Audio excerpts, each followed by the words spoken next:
pagi biar kita hadirkan Bling Bling Lawyer alias pengacara 30 miliar dalam kursi kegegeran Hotman Paris.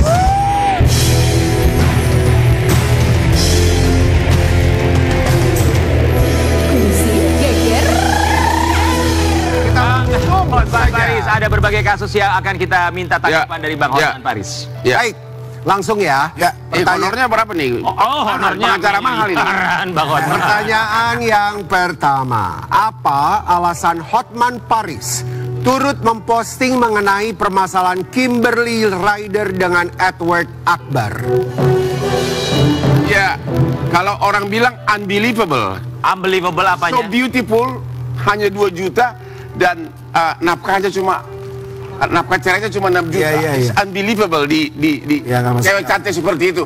Kenapa gak dari dulu dekat sama Hotman gitu? Halo. Bang, tapi kan itu nafkah 6 juta itu kan minimal, Bang. Iya, tapi 6 juta bukan 6 juta itu dilihat memang dari kemampuan si suami. Ya. Ukurannya. Ya, jadi memang untuk artis 6 juta hidup di Jakarta dengan 2 anak itu benar-benar sangat memprihatinkan. Tapi Bang, kalau memang kemampuan sang mantan suami adalah 6 juta untuk menafkahi, memang benar. Jadi memang menurut surat edaran Mahkamah Agung pun melihat kemampuan dari si suami. Oke. Ya, jadi ya memang dia ya kebetulan mungkin dapat jodoh yang apa, Bang? Tidak seperti Hotman. Bang Hotman bilang, ini caption yang saya tidak bisa detail mengungkapkan caption yang Abang tulis di Instagram, ya karena kita live di TV. Abang tulis semoga Kimberly Ryder mendapatkan pengganti yang titik. Pengganti yang ideal buat Kimberly itu seperti apa? Maksudnya semoga, dia kan sudah cerai. Ya. Semoga dapat jodoh suami yang bisa menafkahi secara layak untuk artis yang cantik seperti itu. Oke, Bang, mau sampaikan apa untuk Edward Akbar, mantan suami Kimberly Ryder, silakan. Ya, kepada mantan suami setidak-tidaknya walaupun itu 6 juta ya penuhilah ya, karena itu kan anak kamu orang itu, walaupun 6 juta penuhilah ya. Be a man, commit gitu loh. Oke. Ini pertanyaan selanjutnya ya, Bang. Apa tanggapan Hotman Paris mengenai perceraian Kimberly Ryder dan Edward Akbar jika berbicara soal nafkah 6 juta per bulan untuk kedua anak? Ya, kan saya udah bilang itu sangat tidak layak untuk hidup di Jakarta 6 bulan dengan status artis cantik begitu. Ya. Status sosial, ya tentu kalau dia 6 juta berarti nanti transport di Jakarta pun masa naik mikrolet gitu kan? Ya kan? Itu loh. Asistennya Bang Hotman aja nggak segitu gajinya. Benar. Ya. Naiknya aja udah naik mobil mewah ya kalau Hotman ya. Itu merupakan awal bagi Kimberly untuk bangun lagi. Ya. Itu banyak cowok ganteng di luar sana ya. Kayak kita ya, Bang, betul ya, Bang ya. Oke, baik. Kimberly Ryder, semangat selalu ya. Pertanyaan yang terakhir, jika harus berpihak ke salah satu pihak, Hotman Paris akan berpihak ke Pratiwi Novianti atau pihak Agus Salim? Itu kasus saya nggak suka komentarin itu. Kenapa? Karena kasusnya sudah menjadi ajang para pengacara-pengacara yang tidak punya klien berusaha untuk viral semuanya. Abang nggak takut mereka tersinggung dengan Abang mengeluarkan statement seperti itu? Emang mereka semuanya pada pengen masuk ke sana, nebeng semua. Emang kenapa takut? Gue tantangin mereka. Tantang apa, Bang?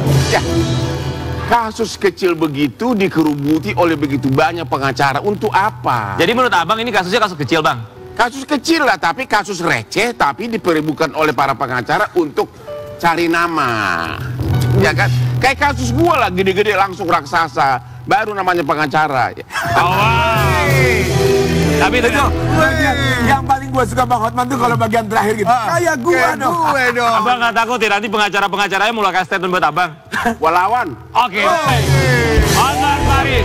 Kita tahu bahwa kasus ini semakin luar biasa sekali ya, menjadi urusan negara ya. Netizen pun mengomentari kasus ini, bahkan kasus ini sampai ke Kementerian Sosial. Kita mau lihat kasus ini yang semakin kisruh. Kita lihat tayangannya terlebih dahulu. Ini dia. Bang, ada Farhad Abbas loh, itu pengacara kondang juga loh, Bang. Iya loh, nama besar. Lebih kondang gua. Oh, oke. Baik, Abang tadi bilang bahwa kasus ini kasus receh ya, menurut seorang Hotman Paris. Tapi kita juga tahu kemarin ketika mediasi, Teh Novi atau Pratiwi Novianti ini memilih untuk walk out. Tanggapan Abang seperti apa?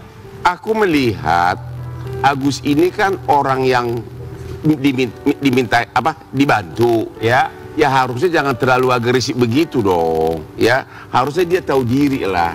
Orang dibantu itu harusnya merendah. Itu maksud saya, harusnya dia lebih persuasif, jangan nantangin. Ya pengacaranya pun jangan nantangin. Orang dibantu kok begitu, itu aja. Jadi salahnya menurut abang apa? Salah, itu udah salah, pendekatan dari si Agus itu udah salah kok. Teriak-teriak begitu, masih mending dia dibantu. Ya itu orang dibantu kok malah teriak-teriak. Harusnya dia, saya begini-begini, tolong saya dibantu, terima kasih atas bantuannya. Ya, kalaupun saya pakai donasi untuk yang lain, karena memang ada kebutuhan. Selesai, jangan nantangin orang yang sudah membantu dong. Oke, Bang, sebelum kita bahas alasan mundurnya Tenovi ketika kemarin mediasi, ada alasan tertentu. Tapi kalau menurut abang sendiri tentang donasi ini, abang ya, ini kan donasi masuk ke rekening pribadinya Agus Salim. Menurut abang ketika dia pakai untuk hal yang lain, apakah itu wajar? Oke, kalau secara, saya udah pernah ngomong, saya tidak memihak kepada siapapun. Kalau secara hukum, begitu uang donasi itu sudah diberikan kepada si Agus, itu sudah milik dia. Ya, cuma secara moral penggunaannya, ya memang harusnya dilaksanakan sesuai dengan tujuannya. Tapi secara hukum itu sudah milik dia. Karena itu sudah milik dia, tentu dia bisa pakai untuk hal apapun. Harusnya dia dari awal terbuka. Memang itu saya pakai untuk keperluan ini. Selesai kan? Baik. Oh juga donatur kan sudah rela uang itu untuk dia. Diberikan untuk dia, betul. Harusnya. Tapi jangan nantangin begitu dong. Bawa pengacara, bawa segala macam. Pasrah aja, saya terima kasih. Intinya begini, Agus harusnya tahu diri, itu aja. Oke, berarti lebih kepada pribadinya Agus. Iya, ke pribadinya Agus. Dengan caranya teriak-teriak tadi itu, benar-benar siapa yang nggak menyesal kasih uang sumbangan kepada orang kayak seperti itu? Hah? Nyesal dah? Benar nggak? Bang, ini salah satu alasan dari Tenovi dia walk out karena ada klausul, ada pasal tambahan di mana kabarnya bahwa donasi akan terus berlanjut sampai dengan 7 turunan. Diminta donasi tersebut untuk diteruskan kalau misalnya terjadi sesuatu kepada Agus, bahwa donasi tersebut bisa diberikan kepada turunannya Agus Salim. Tanggapan abang? Itu sudah pasal keterlaluan itu, kebablasan. Emang donasinya berapa miliar sih? 1,5. 1,3 M satu hari juga habis di Plaza Indonesia. Oh wow. Jadi menurut I like Bang Hotman. Jadi menurut abang wajar Tenovi ini walk out karena klausulnya berlebihan menurut abang? Iya, sudah dibantu masih minta klausul yang aneh-aneh. Ya harus cukup satu pasal bahwa donasi sudah saya terima, ini jadi milik saya, dan terima kasih kepada para donatur. Selesai. Betul. Selesai, itu aja. Semudah itu seharusnya ya. Jangan terlalu diumbar-ambir lagi gitu loh. Terima kasih kepada Novi udah bantu, terima kasih kepada. Begitu dong. Terus jangan oknum pengacara semua mau cari popularitas, masuk medsos, masuk ini. Aduh. Bang, jadi menurut abang wajar nggak kalau Tenovi walk out pada saat mediasi? Wajar lah, dia sudah bantu, tapi kok ada pasal sampai 7 turunan. Oke, kalau menurut abang wajar, kenapa ini dilakukan oleh sang kuasa hukum? Kita mau kasih lihat ya. Sosok Brian Praneda, pengacara Tenovi, mendadak mundur di tengah konflik dengan Agus. Bang, pengacara tuh wajar nggak sih mundur di tengah kasus sedang berjalan? Harusnya sih mungkin gini. Itu kan melihat situasi. Mungkin waktu Novi meninggalkan ruangan tanpa konsultasi sama dia, tanpa sepakat dulu, mungkin dia tersinggung. Kita kan nggak tahu fakta sebenarnya. Tapi karena Novi meninggalkan ruangan tanpa membawa pengacaranya, itu juga merupakan kurang hormat sama pengacaranya. Namanya juga udah emosi kan. Ya, jadi wajar kalau pengacaranya juga merasa kurang dihargai. Dan sikap pengacaranya mengatakan mundur, ya wajar, sah-sah saja. Orang dia ditinggal di ruangan. Kalau abang sebagai kuasa hukumnya Tenovi saat itu, Tenovi dia walk out, apakah abang akan melakukan hal yang sama seperti saya akan lakukan hal yang sama, tapi nggak ada yang berani kalian bikin gitu sama gua. Gak mungkin juga sih kalau lawyernya Bang Hotman ya ada yang begitu udah nggak mungkin deh. Oke. Ini kasus ini benar-benar setiap kita buka medsos, muka Agus mulu. Capek gua lihatnya. Agus sudahlah. Bilang aja minta maaf, terima kasih atas bantuannya, dan semoga ridho kemana uang itu dipakai, selesai. Yang donatur pun yang memberikan sumbangan nggak usah pusingin lagi lah. Itu kan sudah rela uangmu itu kan. Udah dipakai untuk apa, udahlah.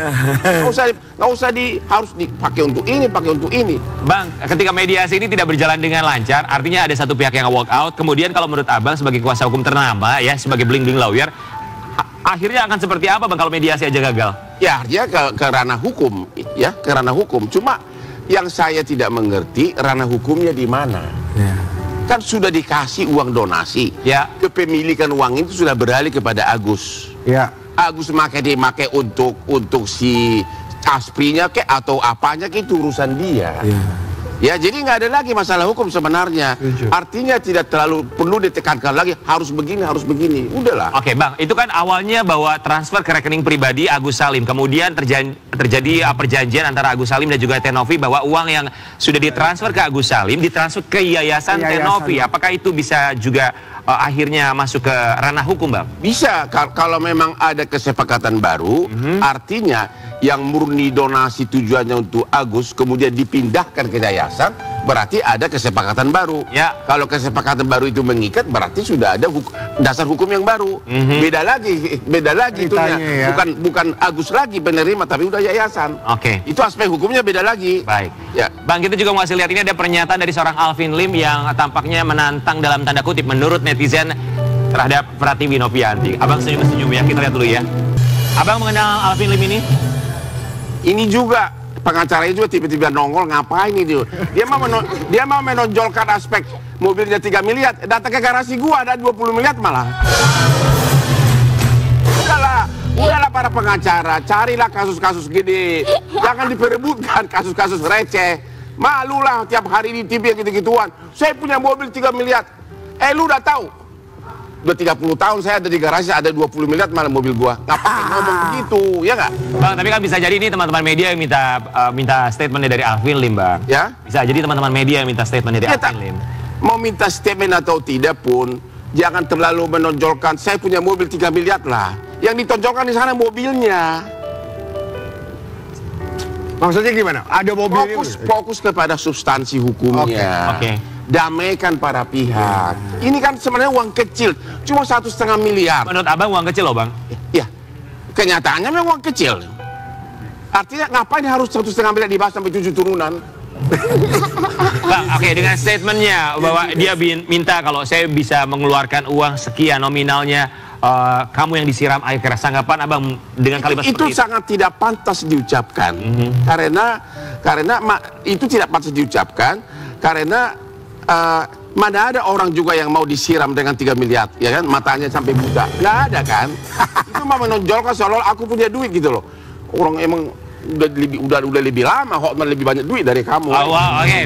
Bang, kita tahu mediasi kemarin gagal sampai akhirnya Kemensos turun tangan. Kemensos turun tangan, ajak ketemu Agus dan kuasa hukumnya untuk cari solusi soal kisru uang donasi. Kementerian Sosial, Bang, ikut turun tangan loh, Bang. Kemensos nggak ada urusan soal ini. Ini kan bukan dana publik. Nggak ada urusan. Sebenarnya ini kalau saya jadi Agus atau pengacaranya, uang sudah saya terima. Terima kasih. Saya akan pakai sesuai apa yang saya perlu. Udah selesai. Lu mau gua kemana? Emang gua pikirin selesai. Betul. Tapi bukannya penggalangan dana atau donasi itu juga melibatkan Kementerian Sosial, Bang? Kenapa? Penggalangan donasi. Saya nggak tahu detailnya ya. Tapi apapun namanya, uang itu kan sudah dikasih ke dia. Biarkan aja dia pakai. Yang artinya gini, kalau kita nyumbang ke orang, ya jangan lagi terlalu rewel lagi uang itu kemana-kemana. Udahlah, biarkan aja dia pakai. Itu maksud saya. Bang, Abang nggak mau ikut turun tangan untuk kasus ini, Bang? Misalnya sekarang pengacara Pratiwi Novianti kan dia memutuskan mengundurkan diri. Abang nggak mau mencoba membantu Tenovi misalnya? Aduh, kasus gua kebanyakan, semuanya raksasa dunia malah. Ya, enggak lah. Sudah terlalu banyak di sana pengacara nebeng populer. Karena kurang ada kasus, jadi pada pengen masuk. Minimum kan dia tiap hari ada di medsos kan. Nah, sorry, saya nggak mau ikut. Abang nggak mau ikut, tapi Abang sempat menanggapi di media sosial nggak? Ya menanggapi, saya nggak pernah tanggapi karena ditanya wartawan. Ya itu pun saya hanya sebatas hukumnya. Saya mengatakan begitu uang sumbangan dikasih itu sudah milik dari si penerima sumbangan. Baik, baik. Dan harusnya penerima sumbangan juga tahu diri, berterima kasih. Iya. Ini siapa lagi nih? Tahan, Bang. Sabar sebentar. Bang, kita berpindah kasus ya, mumpung ada pengacara 30 miliar. Untuk kasusnya Tenovi dan juga Agus Salim kita tinggalkan sejenak, karena kita juga tahu bahwa ini kasusnya akan menjadi panjang. Tapi ini pun kasus yang cukup panjang. Dari tahun 2023, Bang Hotman Paris melaporkan Rasman Nasution bersama dengan Iklim Hakim dengan dugaan pencemaran nama baik. Kita mau kasih lihat yang satu ini. Rasman Nasution dalam kurung terdakwa perkara pidana nomor sekian, sidang pertama tanggal 12 Desember 2024 di PN Jakarta Utara. Oke Bang, kita mau flashback lagi ya Bang. Ini karena kasusnya 2023 sudah cukup panjang, kok baru mau sekarang sidang perdananya. Tapi ini pencemaran nama baiknya kalau Abang boleh cerita lagi soal apa sih Bang? Ini ceritanya begini, dulu kan si botak ini, namanya si botak ya, pengacaranya Ricali. Ya, pengacaranya Ricali yang kasus apa itu, kasus sama Kartika Putri. Iya. Nah, yang Ricali waktu itu masuk penjara. Tiba-tiba Ricali mecat ini si botak. Ya, dipecat sebagai pengacaranya. Kita sebut nama aja ya Bang, boleh ya? Gua malas sebut nama dia. Akhirnya dipecat lah dia kan. Ya. Kemudian seminggu sesudah si Ricali mecat dia, si Rasman ini, si Ricali datang ke kantor saya untuk urusan skincare, karena aku dikasih saham ya di perusahaan dia. Akhirnya kemudian kita bikin medsos bahwa sama-sama marketing skincare. Datang si botak ini dibilang aku merebut kliennya. Mulailah dia menggalang segala macam seolah-olah saya merebut kliennya. Termasuk ada waktu itu satu aspri saya kurang puas, itulah didekatin. Iklim Hakim. Apa yang tidak dikomplain sama Iklim Hakim direkayasa sama dia. Iklim Hakim tidak pernah bilang Hotman kelainan seks. Emang gua kelainan seks, gua normal banget. Kita nggak bahas itu ya Bang ya, sorry Bang. Ya, itu tuduhannya. Itu tuduhannya. Tiba-tiba dia bikin Instagram, Hotman itu penjahat seks, Hotman itu punya kelainan seks. Iklim Hakim bilang aspri gua nggak pernah ngomong gitu, kenapa lu? Akhirnya mereka saling lapor polisi. Tapi Abang apakah melaporkan Iklim Hakim juga? Ya karena waktu konferensi pers itu kan ada juga Iklim Hakim, kan harus satu kesatuan. Jadi dua-duanya sekarang jadi terdakwa di pengadilan Jakarta Utara, akan sidang tanggal 12 Desember ini. Aku akan melihat si Rasman jadi pesakitan dengan botaknya itu jadi terdakwa. Bang, ini tuh 2023, Abang melaporkan. Kenapa baru sekarang sidang perdananya? Lama banget loh Bang. Karena saya terlalu banyak di Singapura sidang segala macam, nangani perkara-perkara, menikmati kenikmatan kasus-kasus besar. Saya kurang konsentrasi. Begitu saya ada waktu, langsung buk dalam tempo sebulan, terdakwa. Bang, ini kan sebagai sesama kuasa hukum, sebagai sesama lawyer gitu. Kenapa Abang apakah tidak mau ada membuka pintu mediasi bersama dengan Rasman Arif? Itu orang langsung bikin Instagramnya tanpa surat peringatan ke saya, tanpa lapor polisi, tanpa gugat, langsung bikin post Instagram, Hotman itu penjahat seks. Siapa bilang gua orangnya sangat romantis? Ya kan, gua romantis kan? Romantis Bang. Bener. Kata siapa Bang? Semua orang nggak pernah ada yang komplain apa. Pak, Dinar kenapa bilang? Dinar cari aman. Dinar ke romantis aja lu Dinar. Abang udah lama. Oh berarti pernah ada hubungan. Kan nggak ada hubungan, tapi abang ini sebenarnya kayak dia banyak cewek gini-gini. Sebenarnya dia setia sama istrinya. Bener itu. Dia cuma memperlakukan wanita kayak setia sama istrinya. Setia kok sama artis. Bang, tapi apa Abang ingin sampaikan untuk Rasman Arif Nasution, silakan. Ya Rasman Nasution, inilah pelajaran agar jaga mulutmu, pakai otak nalarmu sebelum menuduh orang. Ya, akhirnya kau sekarang pengacara jadi pesakitan, tahu rasa loh.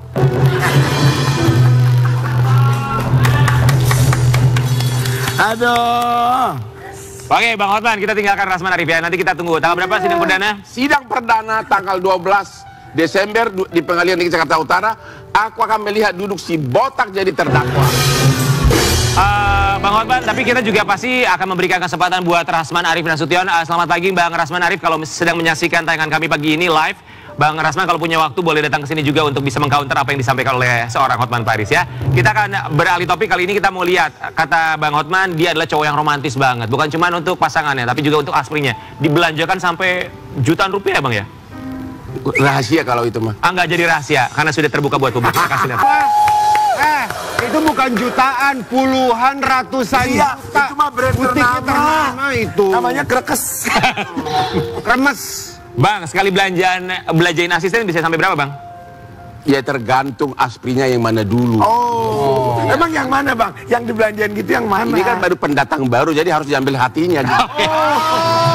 Aspri pendatang baru. Pendatang baru. Bukan cuma penyanyi ya, pendatang baru. Pendatang baru dalam kehidupanku itu maksudnya. Abang, total aspri ada berapa sih Bang? Total aspri? 471. Ya enggak serius Bang, masa Abang punya aspri? Ya benar. Beneran. Ini serius Bang pertanyaannya. Ya aku serius jawabnya. Gimana? Abang punya aspri berapa? 471. Dia sampai hafal 471. Gua kalau kadang-kadang gua nggak ingat. Tahu aspir nomor berapa? Jadi Kamis saya kan sebagai pemegang saham di 62 klub.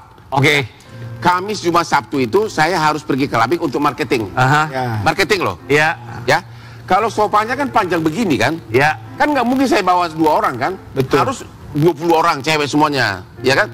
Kalau 20 orang dansa-dansa begitu cantik, pasti suami-suami orang akan tergiur pengen datang ke klub itu.